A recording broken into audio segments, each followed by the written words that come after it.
These are the shows you wish you could have seen.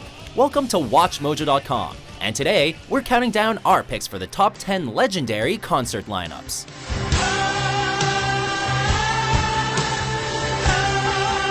For this list, we're looking at concert festivals which either featured an impressive amount of acts on the bill or consisted of a particularly memorable performance by a series of artists.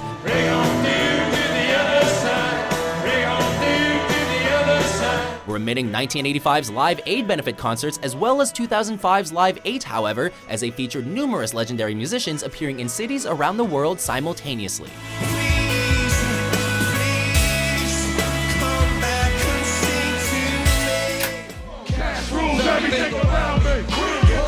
Number 10, Rock the Bells, 2004. Any major hip-hop fan would be crazy to say they haven't dreamed of being a part of at least one of these legendary shows. Although Rock the Bells would go on to feature iconic hip-hop artists such as A Tribe Called Quest and Nas, it's the first annual 2004 festival that takes the cake for featuring the return of Wu-Tang Clan.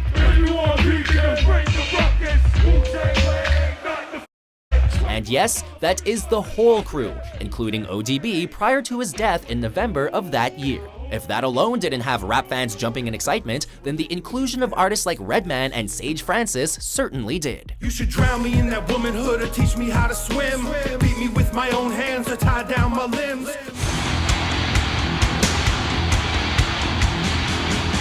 Number 9, Monsters of Rock, 1991.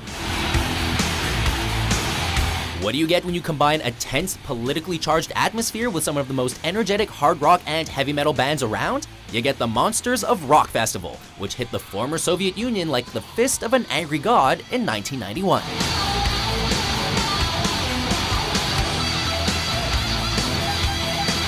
Featuring some of the heaviest hitters in the world of rock music, including AC/DC, Metallica, and Pantera at the height of their powers.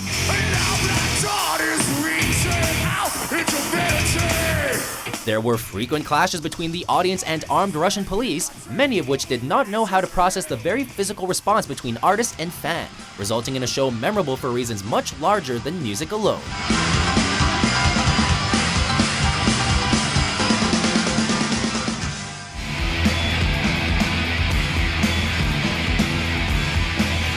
Number 8, Reading Festival, 1992.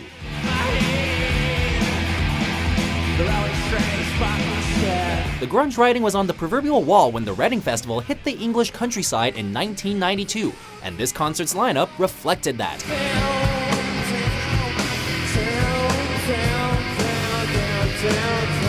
Featuring a wide variety of indie rock acts, all vying for the audience's attention. One act in particular were grunge leaders Nirvana, who made a huge impact on the English shores.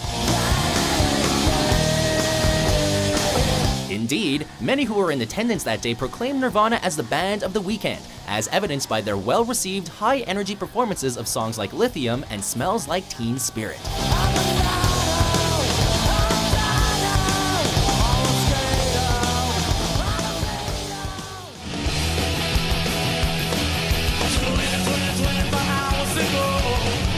Number 7, US Festival, 1982.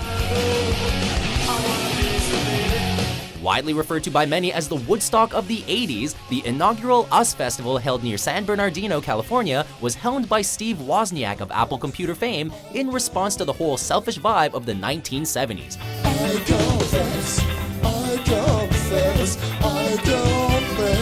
Although the end result didn't exactly mesh up with Wozniak's intent, with a number of arrests and drug overdoses over the course of a 3-day festival, the concert's lineup was nonetheless an impressive one, and included the Ramones, the Cars, and Pat Benatar. And you gotta be sure, thankfully, a second US Festival held a year later featured a much lower body count.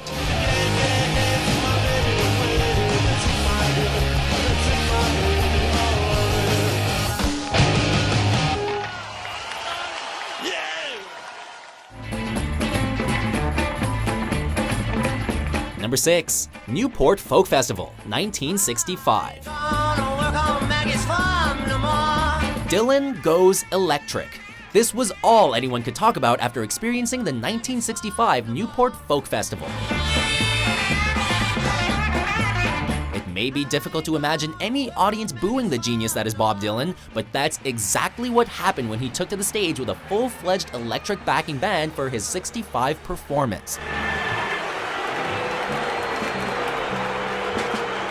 Although not everyone in the audience took umbrage to Dylan's new sound, as exemplified on Bringing It All Back Home's entire side of rock material, it was still an iconic moment in both Dylan lore and music history.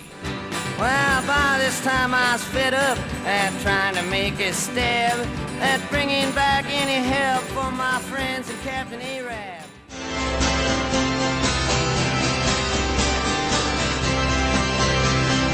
Number 5. Coachella 2007.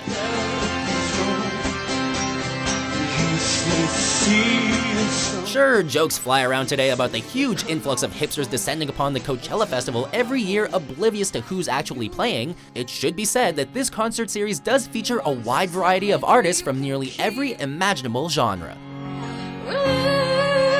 The 2007 iteration of the festival is a perfect example of this, as acts as diverse as Regina Spektor, Manu Chao, and even Rage Against the Machine graced the stage. It had a little something for everyone, and it helped expose even the most learned music fans to a new group or two.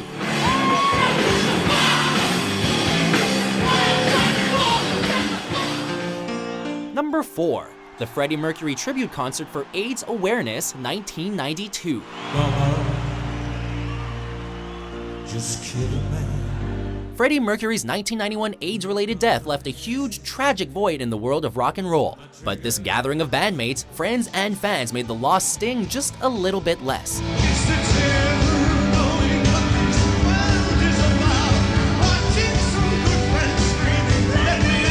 London's Wembley Stadium was home to the concert, held just a few months after Mercury's passing on Easter Monday, April 20th, and featured rock royalties such as Elton John, David Bowie, and Robert Plant, among others, performing their renditions of Queen classics.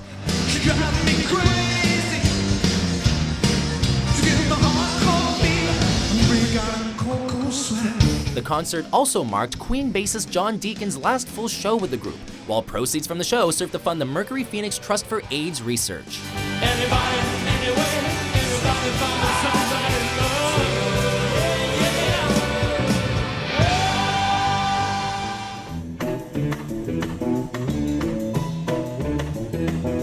Number 3. Isle of Wight Festival, 1970.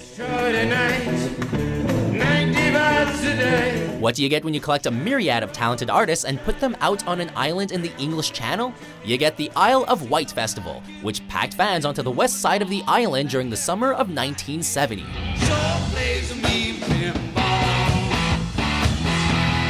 Emerson, Lake and Palmer, The Doors, and Taste were just a few of the acts rocking the masses during the 3-day festival, while the concert's headliner Jimi Hendrix proved to be a masterstroke.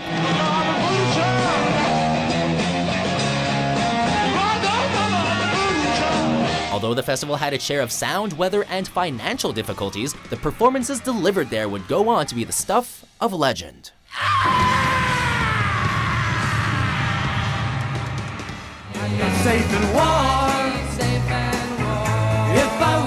Number 2. Monterey International Pop Music Festival, 1967.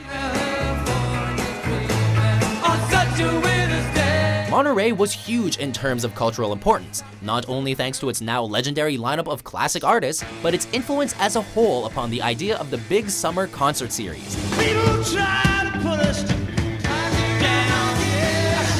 Held 2 years prior to Woodstock, it's entirely possible that Woodstock might never have happened were it not for the success of Monterey Pop.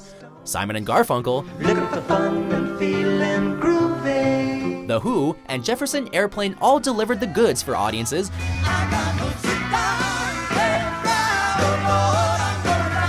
But it was arguably Otis Redding's sensational set which had the most lasting impact upon the concert's predominantly white audience, breaking down color barriers with the universal language of music.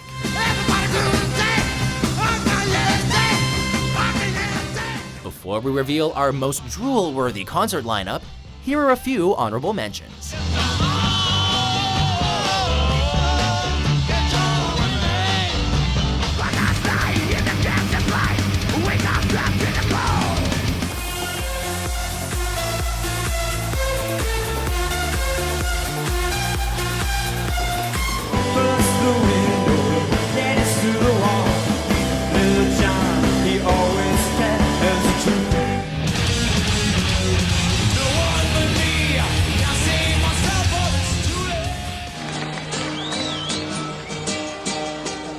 Number 1.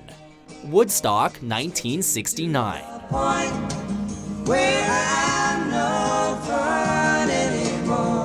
If Monterey pop set the template, then it was Woodstock which broke the mold. Woodstock brought together hippies and rockers from across the US for 3 days of peace, love, and music. Doing something they just don't know what for. Of course, sex and a whole lot of drugs were also on the menu.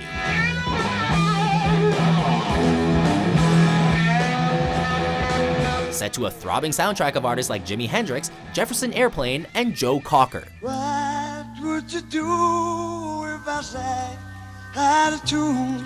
The Woodstock legacy was so massive that 2 anniversary concerts were held in 1994 and 1999 respectively. Although the latter was marred by violence, rape, and riots over the festival's inflated cost for fans. Regardless, the original Woodstock is regarded as one of the best concert lineups ever assembled. So, do you agree with our list? What's your dream concert lineup? For more nostalgic top 10 lists published every day, please subscribe to WatchMojo.com.